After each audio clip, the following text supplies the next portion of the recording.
Excel power query की इस class में आज हम पावर क्वेरी फंडामेंटल्स को डिस्कस करेंगे, लेकिन चैप्टर 2 को डिस्कस करने वाले हैं क्योंकि चैप्टर 1 हम ऑलरेडी डिस्कस कर चुके हैं लास्ट वीडियो में। तो आप वो वीडियो जाके देख सकते हो यदि आप फर्स्ट टाइम इसी वीडियो पे आए हो तो इसमें हम जो बात करने वाले हैं चैप्टर 2 में, आज हम पावर क्वेरी एडिटर उसका ओवरव्यू के बारे में बात करने वाले हैं, उसके कुछ पैनल्स, उसके उसके पेज को हम समझने वाले हैं। तो सबसे पहले अगर हम बात करें लॉन्चिंग पावर क्वेरी को कैसे लॉन्च करा जाए, कहाँ से हमें पावर क्वेरी को ओपन करना है, तो ये चीज़ें हम समझ सकते हैं। तो उसके लिए आपको देखो क्या करना है। सबसे पहले आपको डेटा टैब में जाना है। डेटा टैब के बाद आपको गेट डेटा में जाना है, गेट डेटा। उसके बाद आपको लॉन्च पावर क्वेरी एडिटर। इसके और भी तरीके हैं, लेकिन हम पहले बेसिक तरीका आपको बता रहे हैं, लॉन्च पावर क्वेरी एडिटर से। इसके स्टेप आप नोट कर लो। सबसे पहले आपको क्या करना है, आपको जाना है डेटा टैब पे, ठीक है। उसके बाद आपको जाना है गेट डेटा पे। उसके बाद आपको जाना है लॉन्च पावर क्वेरी एडिटर्स। ये स्टेप आप इसके नोट कर लो। अब जैसे कि मैं इसको डेटा वाला जो आपका हो गया, ये हो गया आपका फर्स्ट स्टेप, ठीक है। ये आपका फर्स्ट स्टेप हो गया। उसके बाद आपका जो नेक्स्ट होगा ये वाला, तो ये बेसिकली क्या होता है, ये आपका हो जाएगा सेकंड स्टेप, ठीक है। ये आपका सेकंड स्टेप हो गया। उसके बाद आपका जो लास्ट नीचे वाला है, ये हो गया आपका स्टेप, ठीक है। तो 3 स्टेप है, आपको डेटा में जाना, गेट डेटा में जाना और लॉन्च पावर क्वेरी एडिटर्स, ठीक है। ये बहुत इंपॉर्टेंट है इसमें, इसलिए आपको ये सारी चीज़ें पहले नोट कर देनी चाहिए, क्योंकि बहुत सारे मेरे पास कमेंट्स आते थे, क्योंकि पहले हमारा कोई और चैनल था, तो उसमें कमेंट्स आते थे, वो बाद में मतलब सारी चीज़ें बताने के बाद फिर कमेंट्स आते कि कहाँ से मैं पावर क्वेरी पे एंटर करना है। तो इसलिए मैं आपको ये सारी चीज़ें पहले बता दे रहा हूँ, या स्नैपशॉट्स या स्क्रीनशॉट ले लो, या वैसे लेने की ज़रूरत नहीं है, वीडियो ऑलरेडी तो हमेशा रहेगा, तो आप देख सकते हो। तो पहले डेटा पे जाना, गेट डेटा पे, लॉन्च पावर क्वेरी एडिटर्स, ठीक है। तो उसके बाद अगर हम जैसे कि डेटा पे गए और लॉन्च पावर क्वेरी, तो आपके पास ये इस तरीके की विंडो ओपन हो जाएगी, ठीक है। अभी ब्लैंक है, अभी इसका पूरा ओवरव्यू हम लेंगे तो इस तरीके की विंडो लॉन्च हो जाएगी। एक तो ये तरीका है। दूसरा, आप डेटा पे जाओगे, डेटा पे जाने के बाद गेट डेटा पे, और इस पे देखो आप ये जो पोर्शन देख रहे हो सारा का सारा, ये जो आपके पास जितनी भी फाइल्स दिख रही हैं ये वाली, ये सारी इनका पर्पस है डेटा को इंपोर्ट करने में, इनका यूज़ किया जाता है। अब जो डेटा लोगे अपने पावर क्वेरी एडिटर में, तो इन ऑप्शंस का ही यूज़ किया जाता है, जिसमें अगर मैं बात कर रहा हूँ तो सबसे पहला जो ऑप्शन है वो है फ्रॉम फाइल। अब फ्रॉम फाइल्स मतलब आपके पास एक्सेल फाइल से डेटा लेना है, आपको हो सकता है आपके पास एक्सेल फाइल पड़ी हो बाहर कहीं, टेक्स्ट लेना है, एक्सएमएल से लेना है, जेएसएन से लेना, पीडीएफ से लेना, फोल्डर से लेना, या कहीं से भी लेना हो, फिर डेटाबेस से भी ले सकते हो। तो ये फाइल लेने की बात तो खैर हम इंपोर्ट वाले चैप्टर्स में करेंगे। अभी हमें ये समझना है कि पावर एडिटर विंडो कैसे ओपन करी जा सकती है। सपोज हमें एक्सेल फाइल है, ये है, हमें एक्सेल फाइल लेनी है, इसको ओपन करेंगे, और कोई एक एक्सेल फाइल ले लिया हमने और इसको ओपन करेंगे, नेविगेशन विंडो और ट्रांसफॉर्म। अब इससे भी क्या होगा, आप उसमें इंटर कर जाओगे पावर क्वेरी विंडो में, इससे भी इंटर। अब इसमें क्या है, इसमें आप डेटा के साथ आए, क्योंकि आपने वहां से डेटा सेलेक्ट करा। पहले हम क्या आ गए थे, बिना डेटा के आए थे, ब्लैंक क्वेरी एडिटर पे हमने इंटर करा था। अभी डेटा के साथ आए हैं, तो आपको यहाँ पे जैसे आप देखोगे, पहले ब्लैंक, आपको ये पोर्शन नहीं दिख रहा होगा, ये अभी आया, क्योंकि ये अभी इसलिए आया है क्योंकि हमने यहाँ पे डेटा लिया, और ये डेटा इसके वजह से ये यहाँ पे आया है। तो इसको भी डिस्कस करेंगे। तो ये इस तरीके से हम इसको ओपन कर सकते हैं पावर क्वेरी एडिटर्स को। उसके बाद अगर इससे अदर सेक्शंस की अगर बात की, तो ये जितने भी नीचे पोर्शन हैं, ये बेसिकली क्या है, ये पावर क्वेरी एडिटर विंडो के ही पार्ट हैं। जैसे कि टॉप रिबन टैब है, ठीक है, ये सबसे टॉप सेक्शन, इसे आप बोल सकते हो। इसमें सारे टूल्स मिलेंगे आपको और ये सारी चीज़ें। उसके बाद क्वेरी पेन है, इसे आप left section, right left section पे बोल सकते हो, लेफ्ट पैनल पे बोल सकते हो। अप्लाइड है, राइट पैनल भी बोल सकते हो इसको, डेटा प्रीव्यू है, सेंटर पैनल भी बोल सकते हो, फॉर्मूला बार। तो ये सेक्शंस है, उनको डिस्कस हम करने वाले हैं। तो अगर एक से इनकी थोड़ा बहुत अगर इन्फॉर्मेशन देखें तो ये क्या करता है, control all available cleaning and transformation tools, इस पे सारे टूल्स आपको मिलेंगे, सारे यहीं से कंट्रोल होते हैं। उसके बाद क्वेरी पेन को अगर हम डिस्कस करें तो क्वेरी पेन में बेसिकली क्या होता है, all queries currently loaded in the workflow. अब क्वेरी को भी मैं अगर आपको समझा दूं कि आप जो भी फाइल, जो भी वर्कशीट, जो भी पीडीएफ हो या किसी भी फॉर्मेट की फाइल हो, कैसे भी कोई फोल्डर हो, जो भी आप पावर क्वेरी में इंपोर्ट करते हो उसको क्वेरी नाम दिया जाता है, उसको क्वेरी बुलाया जाता है।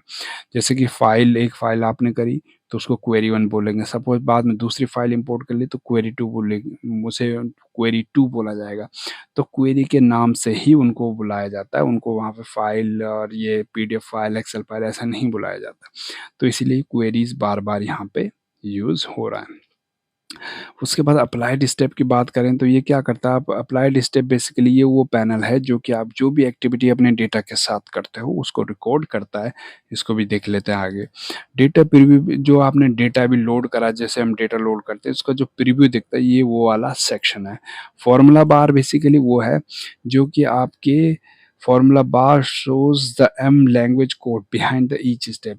मतलब आप कोई भी एक्टिविटी करते हो तो उसके पीछे एम लैंग्वेज, जैसे हम पहले भी लास्ट वीडियो में बात करिए कि पावर क्वेरी जो है वो एम लैंग्वेज पे, प्रोग्रामिंग पे डिपेंड करता है, उस बेस लैंग्वेज है ये पावर क्वेरी, एम लैंग्वेज को फॉलो करता है। तो आप कोई भी एक्टिविटी करते हो तो वो एम बैकएंड में एम लैंग्वेज के द्वारा ही उसे प्रोसेस किया जाता है, उसको भी समझेंगे। और तो इसलिए फॉर्मूला बार इसमें। तो चलते हैं और डेटा टैब और वही गेट डेटा और डेटा के साथ ही चलते हैं ताकि हमें राइट साइड और जितने भी पैनल है सब हमें दिखें। तो ये हम चलें, देखो इसे नेविगेशन विंडो बोलते हैं। यहाँ पे देखो मल्टीपल फाइल्स हो सकती हैं, अभी तो सिंगल इसलिए दिख रही है क्योंकि जो हमारी जो वर्कशीट है ये एक सिंगल एक्सेल वर्कशीट है। इसे जो आप बोल सकते हो ये सिंगल एक्सेल वर्कशीट है, ये जो ये वाली है सिंगल। अगर इसमें मल्टीपल सीट्स हैं अंदर, सपोज एक वर्कशीट के अंदर मल्टीपल सीट्स हो सकती हैं, तो यहाँ पे वो उतनी ही बार यहाँ पे भी दिखती, यहाँ पे भी दिखती, आपको मल्टीपल फाइल दिखने लग जाती। फिर आपको क्या करना पड़ता है, फिर आपको यहाँ पे ऑप्शन आ रहा है सिलेक्ट मल्टीपल आइटम, अगर मल्टीपल फिर आप उनको टिक करते क्या क्या, तो यहाँ पे आपको सेलेक्ट करना होता है जिसको आपको, जिस डेटा को आपको लेना है। तो अभी हमने तो एक ही लेनी है, ठीक है। अब फिर ट्रांसफॉर्म में क्लिक करेंगे, देखो यहाँ पे ये ऑप्शन भी आप समझते जाना। जो आप ट्रांसफॉर्म है, इससे क्या होगा, आप पावर क्वेरी एडिटर विंडो में एंटर कर जाओगे। ट्रांसफॉर्म का मतलब कि आपको अपने डेटा में कुछ चेंजेस करने हैं, इसलिए आप ट्रांसफॉर्म कर। लोड से क्या होगा, ये डायरेक्ट ही आपका, देखो लोड में भी बहुत सारे ऑप्शन हैं और लोड का विषय अभी चैप्टर आएगा आगे, उसको डिस्कस करेंगे। लोड में क्या होगा, इसमें बहुत सारे आपको ऑप्शंस मिलेंगे। क्या होगा इसको, ठीक है। लोड में आप जाओगे जिसमें बहुत सारे ऑप्शन, जो लोड है लोड टू है, ठीक है।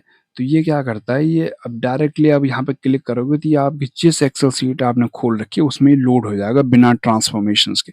तो फिर अब हमें ये करना नहीं, हमें तो ट्रांसफॉर्म ही करना है, ठीक है। तो ट्रांसफॉर्म में जाएंगे, उसकी ट्रांसफॉर्मेशंस की विंडो खुल जाएगी, ठीक है।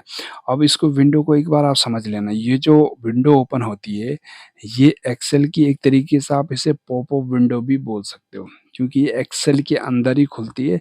और जब तक आप इस विंडो पे काम कर रहे हो तब तक आप एक्सेल पे पीछे काम नहीं कर सकते। यदि आपको इसको क्लोज करना पड़ेगा या तो उसका काम फिनिश कर लो अपना, तभी आप उस पर काम कर पाओगे।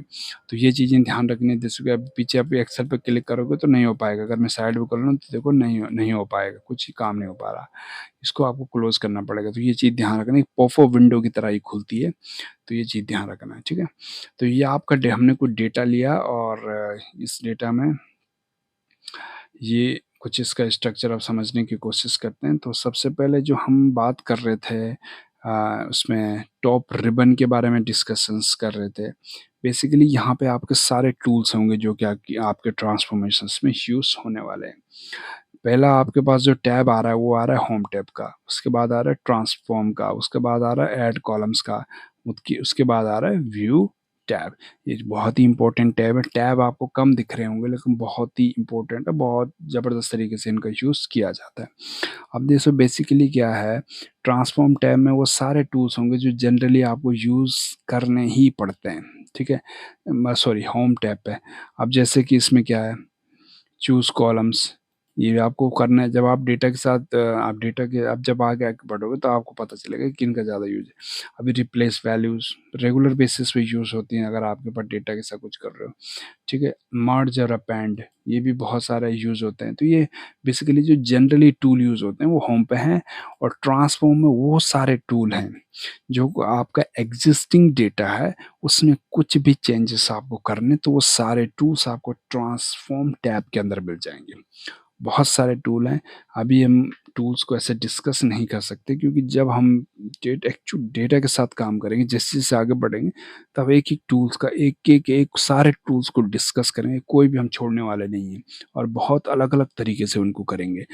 ऐड कॉलम है, जब आपको अपने डेटा में कोई भी कॉलम ऐड करना है तो आप ऐड कॉलम ऑप्शन का यूज़ कर सकते हो, और इसमें भी तीन टाइप के कॉलम आप ऐड कर सकते हो। तो बेसिकली क्योंकि डेटा पे आप कॉलम पे ही काम करोगे तो इसलिए इसमें कॉलम, इसमें रो का कोई ऑप्शन नहीं है। व्यू टैब क्या करता है, बेसिकली ये प्रोफाइलिंग, आपकी डेटा की प्रोफाइलिंग टूल्स का आप इसे कह सकते हो। ये आपके जैसे इसमें क्या करता है, कॉलम क्वालिटी चाहिए तो मतलब ये आपके डेटा की प्रोफाइल एक तरीके से बताता है आपको। कॉलम क्वालिटी क्या है, तो कॉलम की क्वालिटी बताएगा। तो प्रोफाइल ही आपका कॉलम प्रोफाइल क्या है, तो कॉलम प्रोफाइल अभी इस आएगा इस पे, ठीक है? और गो टू कॉलम, ये सारी चीज़ें मतलब कॉलम्स के बारे में ये बताता है। तो टॉप पैनल में ये सारे टूल्स हैं। उसके बाद हम चलेंगे तो ये जो है आपका लेफ्ट सेक्शन, ठीक है? इसी को ही आपने अभी बाहर जो मैंने एक्सेल शीट में जो दिखाया था, यही इसी को ही बोला जाता है क्वेरीज। आप इसे लेफ्ट पैनल भी बोल सकते हो, और इसे आप क्वेरीज, मतलब इसे क्वेरीज पैन भी बोल सकते हो, या पैनल, जो भी बोलना है। क्वेरीज पैनल इसे बोला जाता है, समझ रहे हो ना? आप जितनी भी फाइल्स, आप यहाँ पे जितनी भी फाइल्स आप यहाँ पे आपके पास कोई भी फाइल्स है जो यहाँ पे इंपोर्ट करते हो, सारी की सारी यहाँ पे आती जाएंगी। अगर मल्टीपल फाइल्स है तो इस तरीके से यहाँ पे पूरी फाइलें नीचे तक आएंगी। तो वो फाइलें क्या, बेसिकली उनको क्वेरीज बोला जाता है पावर क्वेरी के अंदर। अब क्वेरीज क्यों बोला जाता है उसको हम डिस्कस करने वाले हैं, उसके पीछे भी बहुत एक लॉजिक है। तो फिलहाल आपको ये माइंड में रखना है कि उनको क्वेरीज बोला जाता है, और ये क्वेरीज पैनल है, ठीक है? क्योंकि अभी हम केवल पैनल्स और ओवरव्यू समझ रहे हैं, तो इसलिए उनको ये चीज़ें अभी छोटी मोटी डिस्कस करनी पड़ेंगी। उसके बाद अगर हम बात कर रहे हैं सेंट्रल की, ये वाला पोर्शन, इसे प्रीव्यू पैनल भी बोला जाता है, प्रीव्यू पैन भी बोल सकते हो, सेंट्रल पैनल भी, सेंट्रल पैन भी बोल सकते हो। इसमें बेसिकली क्या होता है, एक तो आपका डेटा का प्रीव्यू होता है, डेटा का प्रीव्यू होता है, मैं डेटा नहीं बोल रहा हूँ, डेटा का प्रीव्यू होता है। और ये भी बात करेंगे कि डेटा का प्रीव्यू से क्या मतलब है, ठीक है? डेटा का प्रीव्यू होता है, और एक इसमें वो आपका क्या कहते हैं इसके, इसमें ये हेडर होता है, सॉरी ये गलत आ रहा है, एक इसमें आपका हेडर होता है, ये वाला, ठीक है? अब हेडर में दो चीज़ें होती हैं, ये आपको बिल्कुल एक-एक चीज़ का आपको इस तरीके से ध्यान रखना पड़ेगा। हेडर ये बेसिक चीज़ें हैं क्योंकि ये रखनी पड़ेंगी, उसके बाद हम एडवांस लेवल पे जाएँगे तो फिर बार-बार हम ये चीज़ें डिस्कस नहीं करने वाले हैं आगे, जो नेक्स्ट वीडियोज़ जो आने वाली हैं। सबसे पहले तो इसमें क्या होता है, आपका एक तो होता है कॉलम का नाम होता है, देखो जो हेडर है कॉलम का, ये होता है इसमें, ठीक है? दूसरा आप इस पे गौर करना, इसमें आप जैसे देख रहे होंगे, देखो शुरू में देखो एबीसी, यहाँ पे देखो ये कुछ कैलेंडर्स है या कुछ आइकन बना हुआ है, यहाँ पे एबीसी, यहाँ पे भी आप देखोगे, यहाँ पे भी एबीसी। ये क्या है? ये बेसिकली क्या है, ये उस कॉलम का डेटा टाइप है। डेटा टाइप से मतलब है कि आपके जो कॉलम में जो किस टाइप का डेटा, वो नंबर्स फॉर्मेट में है। देखो डेटा भी किसी भी टाइप का हो सकता है, आपका हो सकता है वो नंबर्स में हो, ठीक है? आपका हो सकता है वो टेक्स्ट में हो, ठीक है? वो टेक्स्ट में हो सकता है, ठीक है? वो आपका हो सकता है डेट में हो सकता है, ठीक है? वो आपका और क्या चीज़ें इसमें हो सकती हैं, या अदर फॉर्मेट है जो भी है, मिक्स है, मतलब अल्फ़ान्यूमेरिक या कुछ भी है, उस तरीके का डेटा है। मतलब वो क्या करता है, ये आपको ये डेटा फॉर्मेट, आपको वो डेटा फॉर्मेट बताता है उस कॉलम का। जैसे कि यहाँ पे एबीसी आ रहा है, तो एबीसी का मतलब होता है कि ये टेक्स्ट फॉर्मेट में है। यहाँ पे भी एबीसी आ रहा है, ये भी टेक्स्ट फॉर्मेट में है, ठीक है। और दूसरा जो तुम्हारा है, यहाँ पे देखो, आप गौर करो, यहाँ पे कैलेंडर बन रहा है। इसका मतलब होता है कि आपका डेटा डेट फॉर्मेट में, क्योंकि यहाँ पे आप जब देखोगे, इस कॉलम में देखोगे, तो इसमें ये डेट मिल रही है आपको, ये सारी डेट, ये देखो ये डेट्स हैं, तो ये डेट फॉर्मेट में है, ठीक है। और भी अगर हम आगे देखें इसके, और भी किस टाइप का डेटा है, शुरू में जाएं, तो शुरू में अगर हम जाएं, देखो यहाँ पे सीरियल नंबर 1 आ रहा है, ठीक है, सीरियल नंबर 1 आ रहा है। तो इसका अब देखो, सीरियल नंबर 1 to 3 आ रहा है। तो ये 1 to 3 क्या है, ये नंबर फॉर्मेट को रिप्रेजेंट करता है, ठीक है। और ये एबीसी क्या है, ये टेक्स्ट फॉर्मेट को रिप्रेजेंट करता है। तो ये आपको ध्यान रखना है, ठीक है। ये चीज़ें 2-3 चीज़ें होती हैं सेंट्रल में। उसके बाद हम चलते हैं राइट साइड पैनल में, बहुत ही इंपॉर्टेंट पैनल है। मतलब आप ये मानो कि आपकी ऑटोमेशन की बुनियाद है ये पैनल। आपका जो ऑटोमेशन जो आपके पावर क्वेरी में होता है, तो ये इसका बहुत बड़ा भागीदार है ये पैनल, ठीक है। इसमें आपको 2 चीज़ें मिलेंगी, एक क्वेरी सेटिंग मिलेगी आपको, ठीक है, और एक इसका अप्लाइड स्टेप पैनल आपको मिलेगा। मतलब जो इसका नाम अप्लाइड स्टेप पैनल ही बोल सकते हो, पूरे का नाम आप। क्वेरी सेटिंग में तो कुछ नहीं, यहाँ पे आपको सिंपल सा आप देख सकते हो, आप जो आपने यहाँ पे जो यहाँ पे आपने सेलेक्ट कर रखी है, ये वाली जो सेलेक्ट कर रखी है, उसी का नाम आपको यहाँ पे आता है, और उसे रीनेम भी कर सकते हो आप यहाँ से। तो वो ज़्यादा वो नहीं है, लेकिन मेन जो एडवांस मुद्दा हमारा है, जिसके नाम से इस पैनल का नाम ही रखा जाएगा अप्लाइड पैनल, वो ये है। यहाँ पे बेसिकली क्या होता है, आपने अपने डेटा में आपने जो भी एक्टिविटी करी हो, सारी की सारी यहाँ पे रिकॉर्ड होगी, चाहे छोटी एक्टिविटी हो, बड़ी से बड़ी कोई भी एक भी एक्टिविटी मिस नहीं होती है। तो इसे आप कह सकते हो कि पूरा एक तरीके से स्टेप बाय स्टेप ये आपका रिकॉर्ड करता है। अभी देखो यहाँ पे कुछ स्टेप आ रहे हैं, ये कुछ स्टेप इसलिए आ रहे हैं, हमने एक्सेल फाइल लिए डायरेक्टली, तो कुछ स्टेप क्या करता है, पावर क्वेरी खुद ही अप्लाई कर देता है, ठीक है। ये हर फाइल के साथ ये केस नहीं होता। तो अभी क्योंकि एक्सेल हमने सिंगल फाइल ली, उसके साथ हम कहीं पीडीएफ लेते हैं, उसके साथ अलग मैटर होते हैं, सीएसवी के साथ अलग मैटर होते हैं, तो अलग अलग सिनारियोज होते हैं, उनको डिस्कस करेंगे। लेकिन अभी ये कह सकते हैं इस तरीके से स्टेप आते हैं। अभी जैसे कि सोर्स है, ठीक है, जब हमने डेटा सोर्स से उठाया था, तो ये क्या करता है, यहाँ पे लिंक क्रिएट करता है सोर्स डेटा के साथ। फिर नेविगेशन विंडो पे गए थे हम, जहाँ हमने चूज़ करा था फाइल हमें कौन सी चाहिए। उसके बाद प्रमोटेड हेडर, इसने हेडर प्रमोट करा है। देखो इसको मैं दिखा देता हूँ ऐसे ही। देखो सोर्स पे गए, तो ये हमारा क्या होना, इस सोर्स लिंक बता रहा है। यहाँ डेटा को क्या करता है, ये पावर क्वेरी आपके सोर्स के साथ लिंक कर देता है, जो ओरिजिनल डेटा है, ठीक है। तो इसी सोर्स के बेसिस पे काम करेगा ये। उसके बाद इसने क्या करा, इसने ये बताया भाई कि ये हमारे पास डेटा है। फिर नेविगेशन विंडो क्या करती है, जहाँ आप चूज़ करते हो, फिर आपने वहाँ पर ये चूज़ करा, तो इसने ये डेटा आपको दिखा दिया कि हाँ, ये डेटा इसने वहाँ से एक्सट्रैक्ट कर लिया। अब एक्सट्रैक्ट तो कर लिया, लेकिन इसमें आप देखोगे, इसके हेडर देखो, कॉलम 1 to 3 आ रहा है। एक्चुअल हेडिंग तो नीचे आ रही है यहाँ पे। एक्चुअल हेडिंग आप देखोगे तो ये नीचे आ रही है, डेटा में आ रही है। तो ये नेविगेशन विंडो यहाँ तक इतना था। उसके बाद ये नेक्स्ट स्टेप अप्लाई करता है, ये वाला प्रमोटेड हेडर। और ये क्या करता है, जो आपका जो कॉलम 1 to 3 को छा रहा था, उसको हटा देता है और एक्चुअल हेडिंग आपकी डाल देता है। तो ये ऑटोमेटिकली इसने करा। उसके बाद इसने क्या दिया, डेटा टाइप सब में A B C D 1 to 3 आ रहा है। ये फिर चेंज टाइप का एक स्टेप और अप्लाई करता है, उसमें एक्चुअल जो डेटा का फॉर्मेट होना चाहिए कॉलम की साइड डिटेक्ट करके उसको ये लगा देता है। समझ रहे हो ना। तो ये अप्लाई, क्योंकि ये चीज़ें हम बाद में बहुत डिटेल में डिस्कस करने वाले हैं, अभी तो हम केवल ओवरव्यू समझ रहे थे पैनल का। तो इसलिए अभी इन चीज़ों पे ज़्यादा इतना कोई दिक्कत वाली बात नहीं है, ठीक है। तो ये पैनल हो गए। तो शायद आपको पैनल ये पूरी तरह से समझ आ गया। अब इसको अगर हम बंद करके चलें, ठीक है, तो हमने क्या-क्या चीज़ें इस पे क्लिक पैनल हमने पूरी तरह समझ लिया शायद। तो अब जो नेक्स्ट वीडियो जो हमारी होगी उसमें हम डेटा कनेक्शंस के बारे में बात करें, बहुत इंपॉर्टेंट थिंग है इसमें, क्योंकि सारी चीज़ कनेक्शन पे ही कहानी खड़ी है इस पे। तो आज हमने सारा समझा, ओवरव्यू हमने समझ लिया कहाँ से पावर क्वेरी को लॉन्च करते हैं, उसमें रिबन में टूल्स होते हैं, क्वेरी स्पैन क्या है ऑलरेडी डिस्कस कर चुके हैं हम, और अप्लाइड स्टेप क्या है, वो अप्लाइड स्टेप पैन क्या है वो ऑलरेडी अभी हम डिस्कस करा, डेटा प्रीव्यू क्या है, और एक फार्मूला बार हम भूल गए हैं, फार्मूला बार भी कर देते हैं, ठीक है। फार्मूला बार डेटा टैब में जाएंगे, फार्मूला बार भी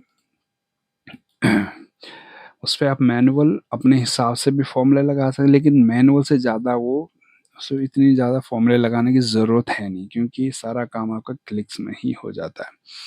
ये वाला जो है ऊपर सबसे ऊपर, ये फॉर्मूले बार की बात कर रहा हूँ, ये एक फॉर्मूला बार है। इसमें बेसिकली क्या होता है, इसमें अपने डेटा के साथ, अब जैसे कि यहाँ पे आपने इतने स्टेप अप्लाई करे, अभी आप किस स्टेप पे चेंज टाइप, तो ये क्या करता है, क्योंकि देखो power query M programming language को फॉलो करता है, और ये क्या करता है, इसको आप एम कोड बोल सकते हो, जो एक फंक्शन है जो कि बैकएंड में पावर क्वेरी रन करता है, जो आपने चेंज टाइप करा, जो डेटा टाइप ऑटोमेटिकली चेंज हुए हैं, वो किस बेसिस पे है, उसकी बैकएंड में क्या चीज़ काम करती है, तो उसमें एम प्रोग्रामिंग लैंग्वेज काम कर सकती है, करती है। और ये क्या करता है, ये फिर यहाँ पे वो अपना यहाँ पे एक एम कोड दिखा देता है, एम कोड बोलते हैं बेसिकली इसे, एक तरीके से आप बोल सकते हो कि एक्सेल का जैसे फंक्शन होता है वैसे एक यहाँ पे एम कोड होता है, तो उसको ये दिखाता है कि हाँ बैकग्राउंड में बैकएंड में जो प्रोसेस हुई, ये प्रोसेस, ये फंक्शन इसने लगाया है यहाँ पे, और उसके बाद ये मतलब इस सिंटेक्स पूरा ये सिंटेक्स है, तो ये फंक्शन ने बैकग्राउंड में लगाया, तो ये फंक्शन यहाँ पे दिखाता है जो भी एक्टिविटी करी। देखो प्रमोटेड हेडर्स में क्या लगाया था, इसने ये लगाया था। अभी प्रमोटेड हेडर्स आप मैनुअली भी आप लगा सकते हो, ऐसा कुछ नहीं है, आप मैनुअली भी टाइप कर सकते हो, तो इसने ऑटोमेटिकली लगा दिया। बहुत सारी जगह आपको आगे ज़रूरत पड़ेगी, तो ये एक तरीके से ये देखो, ये एम कोड फंक्शन है, यहाँ से यहाँ तक हो गया, आगे ये पूरा मतलब फंक्शन ही है। नेविगेशन पे जाए, देखो नेविगेशन पे इसने क्या बैकग्राउंड में क्या अप्लाई करा था, सोर्स से इसने डेटा उठाया था, और डेटा क्या उठाया था, नोट तो सेल के नाम से आइटम उठाया था, काइंड क्या थी सीट, और उठाया कहाँ से था, डेटा से। अब सोर्स में क्या, सोर्स में जाओगे तो सोर्स में क्या, डेटा टैब है, आइटम, ये चीज़ें उसने वहाँ से उठाई थी। सोर्स में क्या दे रहा है, एक लिंक, ये बहुत इंपॉर्टेंट होता है, सोर्स से शुरुआत, ये हमेशा ऑटोमेटिक ही होगा, ठीक है, क्योंकि ये जब जैसे आप ब्राउज करते हो फाइल को, तो उसी समय ये क्रिएट हो जाता है। तो ये फॉर्मूला बार का काम होता है, ये एम कोड को दिखाता है, जो भी बैकग्राउंड में एक्टिविटी चल रही हैं, जो स्टेप रिकॉर्ड हो रहे हैं, उनको क्या कोड, उनको क्या फंक्शन अप्लाई करा गया है, वो सारी चीज़ें यहाँ पे आती हैं। तो ये शायद आपको ओवरव्यू का भी क्लियर हो चुका है, तो मिलते हैं आपको नेक्स्ट वीडियो में, नेक्स्ट थोड़ा सा नेक्स्ट वीक। अब देखो, अब नेक्स्ट जो वीडियो होगा वो कनेक्शंस पे होगा, तो अब जब थोड़ा नेक्स्ट वीडियो के बाद अब हम प्रैक्टिकल ग्राउंड पे उतरने वाले हैं, ठीक है, क्योंकि अब सारी प्रैक्टिकली सारे काम होंगे, तो आप वीडियो में बने रहें और सब्सक्राइब करें यदि फर्स्ट टाइम यूज़र हो, ताकि हमें भी थोड़ा सा हेल्प मिल सके, क्योंकि ये सारा पूरा हम पावर क्वेरी को बहुत एडवांस लेवल पे ले जाने वाले हैं, और पावर क्वेरी नहीं, हम पावर पिवट टेबल सारे जितने भी एक्सेल की एक एक चप्पा चप्पा हम छान मारने वाले हैं, तो इसलिए आप बने रहें, सारी चीज़ें आपको बिल्कुल अप टू डेट। आप कमेंट्स कर सकते हैं अगर कोई कंसर्न है या कुछ क्वेरीज हैं, तो चलिए मिलते हैं नेक्स्ट वीडियो में, धन्यवाद।